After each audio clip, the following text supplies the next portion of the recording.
Dans les premiers épisodes de Projectile, on vous a parlé des types d'airguns qui existaient, des différents modes de propulsion, tout ça pour vous permettre de bien commencer dans le tir de loisir. Dans la vidéo d'aujourd'hui, en guise de complément, quelques conseils, les questions à se poser et quelques exemples de modèles à acheter.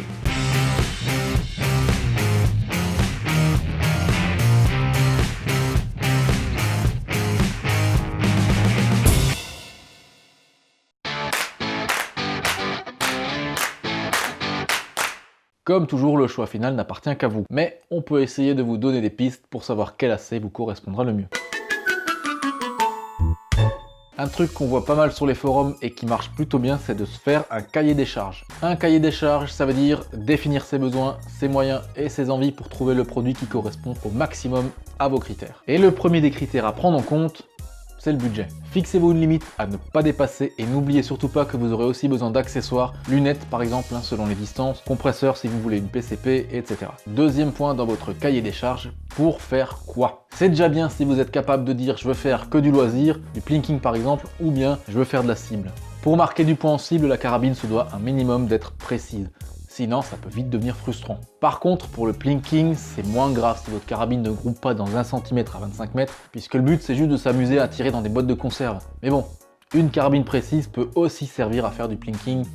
Donc, si vous savez pas trop, partez sur un produit plutôt précis, ça vous évitera de devoir le changer le jour où vous aurez envie de faire de la cible. Et même si vous perdez quelques joules au passage, vous verrez que 16 joules précis valent mieux que 20 joules qui arrosent. Et puis si c'est pour tirer dans une boîte de cassoulet vide, je vous assure que vous verrez pas la différence. Troisième point, dans votre cahier des charges, demandez-vous où vous allez tirer, et ce, pour deux raisons. La première, pour définir une distance d'utilisation. Et la deuxième, pour savoir si le bruit est un critère. Si vous avez une licence de tir et donc potentiellement au moins la possibilité de tirer à 50 mètres en stand, vous n'allez pas acheter le même produit que si vous n'avez que 15 mètres à la maison, juste à côté du barbecue du voisin. Et puis ça sert à rien d'avoir une superbe PCP à 2000 balles pour tirer d'aussi près. Sauf si vous avez plein de pognon, alors là vous faites ce que vous voulez. Voilà en gros les 3 questions à se poser. Combien je veux mettre?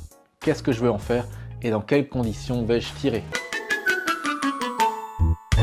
Pour les budgets les plus serrés qui n'ont pas trop de place à la maison, je conseille de partir sur un pistolet à pompe, monopompe ou multipompe, peu importe, en calibre 4,5. C'est performant pour des prix très raisonnables et ça ne demande pas d'achat supplémentaire pour fonctionner. Exemple, le Crossman 1377 ou le Beeman P17, tous les deux sont plutôt précis, le premier étant plus puissant car multipompe.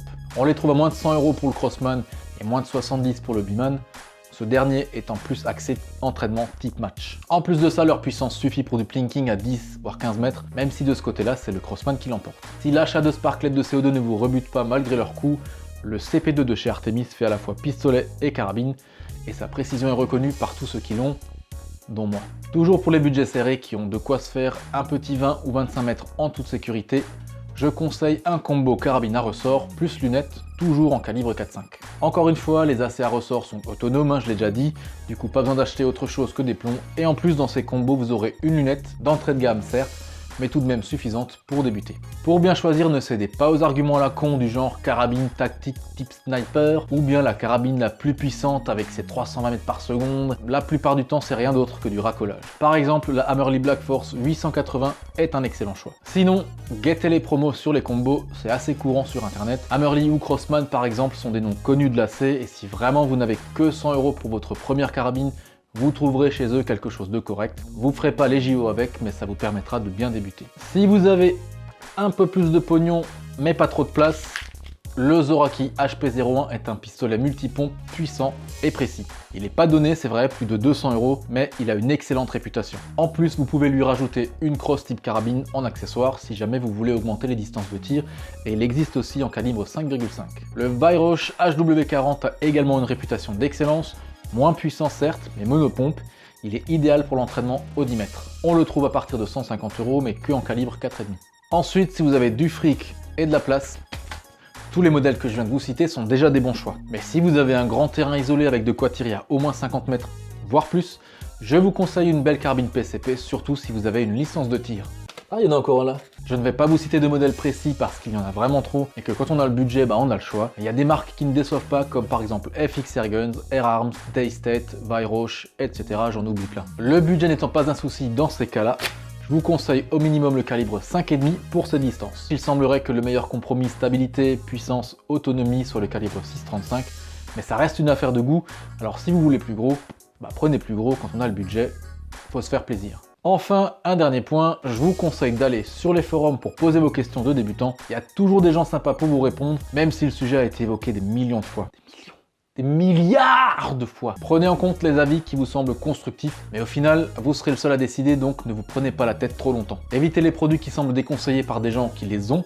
N'écoutez pas trop ceux qui vous disent que leur cousin a un pote dont l'oncle avait ce truc-là mais en bleu et il l'aimait pas trop. Et sachez que vous tomberez toujours sur des mecs qui vous diront que ça, c'est de la merde. Ouais, tu devrais acheter la même carabine que moi à 1700 balles, le reste ça vaut rien, bla bla bla. Faut bien commencer un jour et on n'a pas tous le même budget. À un moment, lancez-vous. Lance-toi, je te dis. Et je tiens aussi à rajouter qu'une des meilleures raisons d'acheter un airgun ou n'importe quoi d'autre, d'ailleurs une bagnole ou ce que vous voulez, c'est qu'on en a envie. Alors si un revolver ou une carabine vous fait de l'œil et que vous avez les thunes pour, parfois il faut simplement se faire plaisir. Et voilà pour ce petit guide d'achat destiné aux débutants. Abonnez-vous et activez la cloche pour ne pas rater les prochains épisodes de Projectile. Des millions de fois. C'est quoi? C'est poulet. J'adore.